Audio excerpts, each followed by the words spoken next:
ഇതൊരു ചിത്രകഥയല്ല, എന്നാൽ കേട്ടാൽ അങ്ങനെ തോന്നാം. 3.5 വർഷം മുൻപ് കാക്ക കൊത്തിക്കൊണ്ടുപോയ സ്വർണവള കറങ്ങിത്തിരിഞ്ഞ് കയ്യിലെത്തിയ ആ കഥ ഉടമയായ ഹരിത തന്നെ പറയും. 3.5 കൊല്ലം മുന്നേ ഇങ്ങനെ അലക്കിക്കൊണ്ടിരിക്കുകയായിരുന്നു. അപ്പോൾ കയ്യിലുള്ള വളനി കല്ലി തട്ടി തേങ്ങി പോകണ്ട വെച്ചിട്ട് അവിടെ ബക്കറ്റിൻ്റെ മുകളിൽ ഊരി വെച്ചു. അപ്പോൾ അത് മോളെന്തോ കരങ്ങിയപ്പോൾ ഇങ്ങനെ വീട്ടിലേക്ക് ഉളുക്കി കയറി. അപ്പോൾ കാക്കകൾ അവിടെ ഉണ്ടായിരുന്നു, പക്ഷെ അത് കൊത്തി കൊണ്ടുപോകുമെന്ന് അറിയില്ലായിരുന്നു.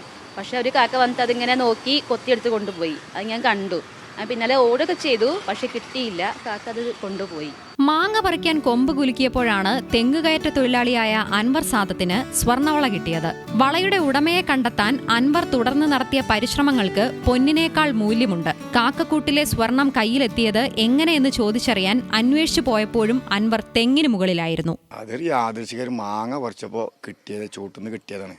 അതിൽ കാക്കക്കൂട് കുലുക്കിയുണ്ടാവും, കുലുക്കിയപ്പോൾ ചാടിയുണ്ടാവും എന്നുള്ളതാണ് ഞാൻ മനസ്സിലാക്കുന്നത്. കിട്ടിയപ്പോൾ വിഷമിച്ചുണ്ടാക്കിയ ഒരാളെ കണ്ടുപിടിക്കണം എന്നതിൻ്റെ മനസ്സിലാക്കിയതിൻ്റെ പേരിൽ അതൊരു നന്മയാണല്ലോ. അത് ശരി, ഞമ്മക്കല്ലാത്ത നമ്മൾ എടുക്കാൻ പാടില്ല. ഹലാലും ഹറാമും അറിയാത്ത കാലഘട്ടമാണ് ഇപ്പോൾ. 3 മാസമായി പരസ്യം ചെയ്തിട്ട് ഇപ്പോഴാണ് ആളെ യഥാർത്ഥ ഓർമ്മ കിട്ടി, തെളിവൊക്കെ സഹിതം കിട്ടിയത്. ഞങ്ങൾ സ്വർണ്ണാഭരണം മാത്രമേ വെച്ചിട്ടുള്ളൂ. 3.5 വർഷം മുൻപ് കൺമുന്നിൽ നിന്നും കാക്ക കൊത്തിക്കൊണ്ടുപോയ 1.5 പവന്റെ വള തിരിച്ചു കിട്ടിയെങ്കിലും ഇനിയും ഇത് വിശ്വസിക്കാൻ കഴിയുന്നില്ല ഹരിതയ്ക്ക്. ന്യൂസ് മലയാളം, മലപ്പുറം.